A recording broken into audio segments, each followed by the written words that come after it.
un été très mouvementé dans l'agglomération et la visite de l'ex-ministre de l'Intérieur vendredi. Les associations restent mobilisées pour célébrer la journée internationale de la non-violence. Dans les entrailles d'une centrale hydroélectrique, comme une fois par an, Grand Maison, située à Vaujany, ouvrait ses portes au public il y a quelques jours. C'est la plus grande d'Europe. Et puis, dans un panier ou dans l'effort, le chien reste le meilleur ami de l'homme. Pour allier votre amour des bêtes, de la montagne et de la course, on vous propose d'aller tester la Cani Rando. Bonsoir à tous, ravi de vous retrouver dans ce JT du mercredi 3 octobre 2018. L'essentiel de l'actualité du Grand Grenoble en moins de 10 minutes. C'est toutes les heures à partir de 18h. La journée internationale pour la non-violence avait lieu le 2 octobre. De nombreuses associations se mobilisent toute l'année dans l'agglomération, notamment dans le quartier de la Villeneuve. Le collectif Agir pour la paix, créé suite au meurtre de Kevin et Sofiane en 2012, et Villeneuve debout avait rendez-vous mardi soir à la mairie de Grenoble. Lina Badreddine. Grenoble ou le Chicago français, comme l'ont nommé certains policiers, entre faits divers à répétition et trafic de drogue, la ville et son agglomération ont fait l'objet de nombreux questionnements et ça continue, notamment depuis la visite de Gérard Collomb. L'antenne de police judiciaire de Grenoble sera renforcée dès le printemps prochain. Depuis plusieurs années, des associations tentent d'empêcher les violences, non pas en renforçant la sécurité, mais en allant à la source du problème, à l'aide notamment d'événements et de rencontres. L'avenue Gérard Collomb, les mesures sécuritaires, on n'est pas trop fan. Avec notre collectif, on a mené une étude sur les piliers de la violence et du coup, on a essayé de proposer des actions nous aussi. Et les mesures sécuritaires, c'est pas ce qui fait la une de notre travail. Donc voilà, on pense qu'il y a vraiment beaucoup plus important à faire. Alors, à l'occasion de la journée internationale de la non-violence, la Batuka Vie a joué en rythme devant la mairie de Grenoble. Cette troupe de jeunes musiciens vise à revaloriser l'image des quartiers en luttant contre les idées reçues et les préjugés. Mais si un rassemblement s'est opéré à la mairie, c'est notamment pour la présentation de ce clip créé par le collectif Agir pour la paix. Tu t'es encore fait virer, la 3e fois. Putain, mais c'est plus ce qu'on va faire, hein.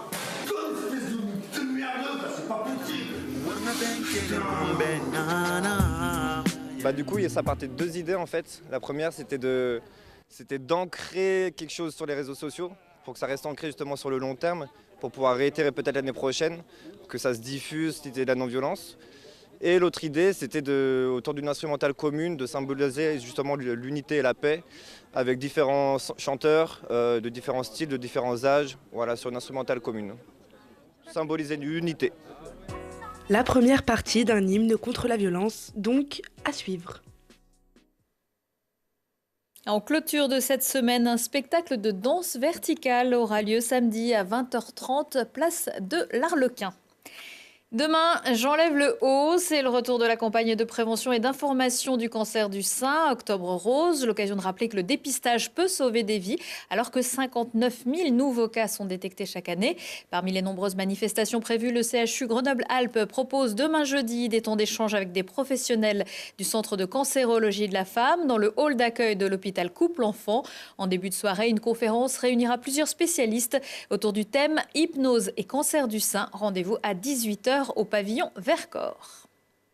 Non, le nucléaire ne sauvera pas le climat. C'est le titre d'une tribune publiée en ce moment sur le site du magazine Alternative économique. L'une des solutions, c'est peut-être l'hydroélectricité. En Isère, berceau de la houille blanche, on l'a compris depuis longtemps. Grand Maison à Vaujany abrite d'ailleurs l'un des fleurons d'EDF en la matière. Visite de cette gigantesque centrale avec Mathias Araez. C'est la centrale hydroélectrique la plus puissante de France et d'Europe. Avec ses 1800 MW, Grand Maison est également l'une des rares stations transfert d'énergie par pompage du parc d'EDF. Ouverte une fois par an aux curieux, la centrale ameute les foules. Donc aujourd'hui, on visite que la centrale Pelton, puisque la réversible est à moins 100 mètres. Donc on réserve surtout cette visite sur la Pelton. Et on montre aux gens les parties un peu stratégiques du fonctionnement d'une centrale hydroélectrique. Notamment les vannes de pied, le groupe hydraulique de secours, le groupe électrogène, toutes ces parties techniques. Accompagnés par l'un des 35 agents du site, les visiteurs découvrent les particularités des lieux, à savoir par exemple qu'une steppe est une station avec 2 lacs de rétention, l'un en amont et l'autre en aval, et que suivant les besoins en énergie, l'eau peut être réacheminée en hauteur. Bref, une visite pour démystifier le monde de l'énergie hydroélectrique. On a pris plein de choses qu'on connaissait plus ou moins déjà, mais on a vu on a touché du doigt ce qu'on pouvait connaître, quoi. L'intérêt, c'était quand même de savoir d'où venait l'électricité et on a appris notamment qu'ici, c'était la plus grande d'Europe, qu'on ne savait pas. Donc c'était intéressant. Moi, je voulais voir une centrale hydroélectrique, particulièrement celle-là parce que c'est une steppe. Voilà, il y en a peu en France, c'est des projets intéressants et je voulais vraiment profiter de ce week-end-là pour visiter cette steppe. Avec une production d'énergie équivalente à celle de 2 réacteurs nucléaires, la centrale de Grand-Maison est un point stratégique isérois. Elle représente à elle seule 8% du parc hydraulique français. Et pour ceux qui voudraient poursuivre la visite, le musée EDF Hydrelec à quelques mètres est lui ouvert toute l'année. Toujours un train de retard, la SNCF a annoncé qu'elle allait supprimer une liaison TGV Grenoble-Paris à compter du 9 décembre. Il s'agit du Grenoble-Paris de 7h16 et du Paris-Grenoble de 6h41, sauf le lundi matin pour ce dernier trajet. Résultat, le premier train en provenance de la capitale n'arrivera à Grenoble qu'à 10h41, contre 1 heure plus tôt habituellement, ce qui porte le nombre d'allers-retours quotidiens à 8. À l'occasion des 60 ans de la Constitution française, Grenoble participe pour la première fois jeudi soir à la Nuit du droit.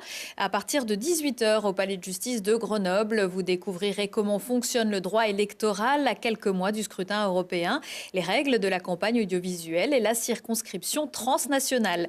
Une simulation de débat parlementaire sera également proposée, ainsi qu'un atelier jeu de rôle.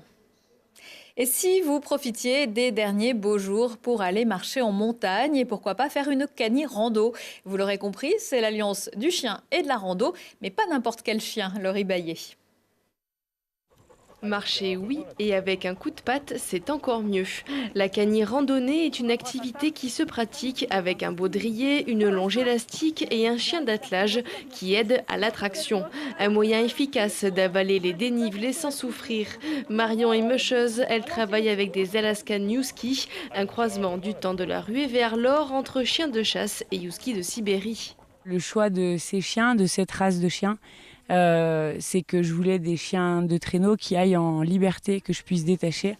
Et c'est un peu la seule race avec laquelle c'est facile de faire ce genre d'exercice. Après, moi je fais un peu de compétition, j'aime bien la vitesse. Donc je voulais des chiens qui soient des chiens plutôt sportifs. Et après, du coup, c'est des chiens qui sont très proches de l'homme. Et du coup, c'était ça avant tout qui m'intéressait.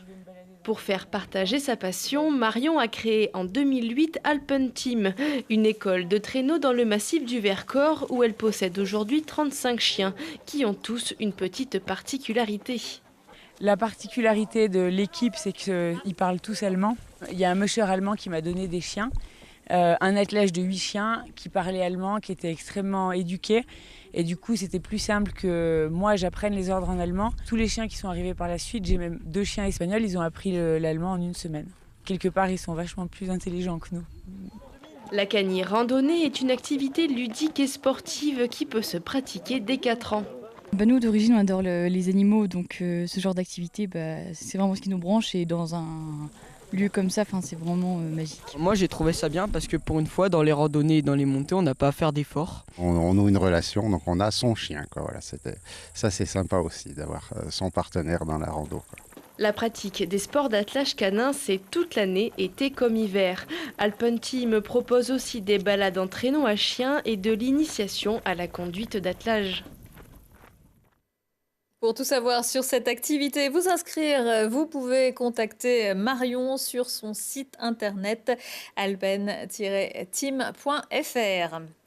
On ne change pas, une équipe qui gagne. Nouveau carton des Brûleurs de Loup mardi soir à Pôle Sud. Pour la 6e journée de Ligue Magnus, les Grenoblois ont enfoncé Nice qui n'est jamais parvenu à sortir la tête de l'eau. Le score 7-0, but de Fleury, Leclerc, Bellac, Dacosta, Redacosta, Kearney et Arnaud. Les Brûleurs de Loup espèrent bien remettre ça pour leur prochain match vendredi à Mulhouse et conserver ainsi leur place de leader. À 19h15, 20h15 et 23h15, si on parlait, aujourd'hui Thibault Leduc va ramer avec une championne du monde d'aviron et faire le point sur une nouvelle monnaie qui a fait son apparition il y a tout juste un an dans l'agglomération grenobloise. Prochain rendez-vous avec l'actu dans 1 heure et en replay sur télégrenoble.net. Je vous souhaite une très belle soirée.